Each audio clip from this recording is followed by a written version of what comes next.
Hi, guys. So today we're going to talk about how to use quotes effectively using the ICE method. So when you are answering a question and your teacher asks you to show evidence or support your claim with text support and ICE it, you need to use this method. So what is ICE?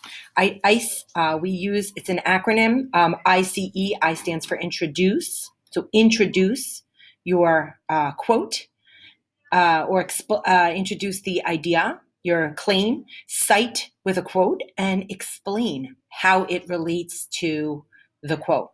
So your sample claim, Naya is a strong person. In A Long Walk to Water, we could say Naya is a strong person. There are many things that happen in the story that show that Naya is a strong person. So we're going to ICE that claim. Here we go. When you integrate quotes into your lesson, you never insert a quote or paraphrase abruptly into your writing. So you just don't start by putting a quote in. You have to first explain it or introduce it. Okay, I introduce. You will never begin or end a paragraph with a quote.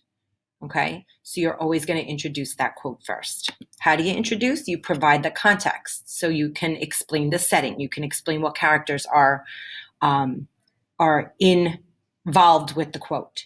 Tell your reader who's speaking or where the quote came from. You can preview what the quote says. The quote cannot do the work for you. You can't just drop a quote in there, but you have to introduce it. Set it up for your reader. All right. You can use some signal words or signal verbs. A signal verb could be something like adds, the author adds or remarks, replies, predicts. So these are some words that I'm going to provide to you on a piece of paper that you can use. You can come up with your own, but these are just some that I find are very helpful. How do you introduce? All right, so here's a sample.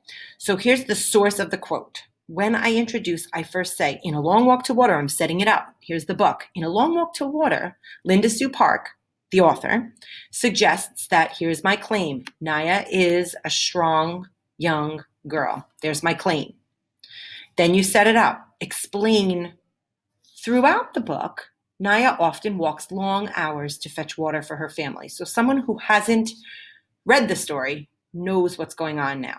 Pretend when you do this that the person you're presenting this to doesn't know the story or what happens in the story. I always say pretend teaching it to like a first grader. Good. And the signal verb is the suggests in here. Okay. So always try to use that signal word or a signal word. Now, the next part is cite. How do you cite? So provide the quotation, MLA format. So you basically are going to provide that quotation and in parentheses, no comma, just a capital for the first letter of the last name and the page number that you find the quote on. If you're reading a short story or you're reading a poem and you're citing something, you can do the same thing. There should be an author and just either not a page number, but maybe a line number or a paragraph number. Typically, you would use a line number because in state exams and such, they number the lines for you. So that's how you cite. How do you explain? Well, explaining is connecting your quote to the claim. Okay, so explain the connection between your quote and the claim. Okay, here we're calling it a topic sentence or a thesis of your writing. We also sometimes use the word claim. You can focus on specific words or ideas. Okay, here we're focusing on the idea that Naya is strong. It is your responsibility as the writer to interpret the quote for your reader. You can't just drop a quote in there and expect that they understand what the quote means. Okay, sometimes you might see a quote and interpret it in a certain way. And when you drop that quote in there and don't explain it for me, I don't know how you're connecting that to your original claim. So you need to explain that. We call that analysis. This is when you're analyzing your quote. All right, so here we go, putting it all together. Let's put ICE together. Example. So this is one that I wrote. You can see how we did it. Here's the I is green. Okay, that's my introduction part. C is for citing and E is for explaining. In A Long Walk to Water, Linda Sue Park suggests that Nia is a strong, young girl. Okay, set it up context. Here we go. Throughout the book, Nia often walks long hours to fetch water for her family. That's introducing it. Here's my quote. Here's my claim.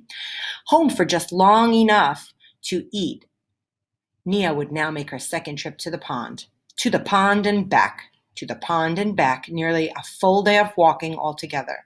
This was Nia's daily routine 7 months of the year. Here I do my quote, my author, and my page. So I have Park 20, and here's my explanation, my analysis piece. This supports that idea that Nia is a strong girl. It shows that she doesn't give up and continues to work hard every single day. It's as simple as that, just a couple of sentences explaining. Okay. Here's another one that we did.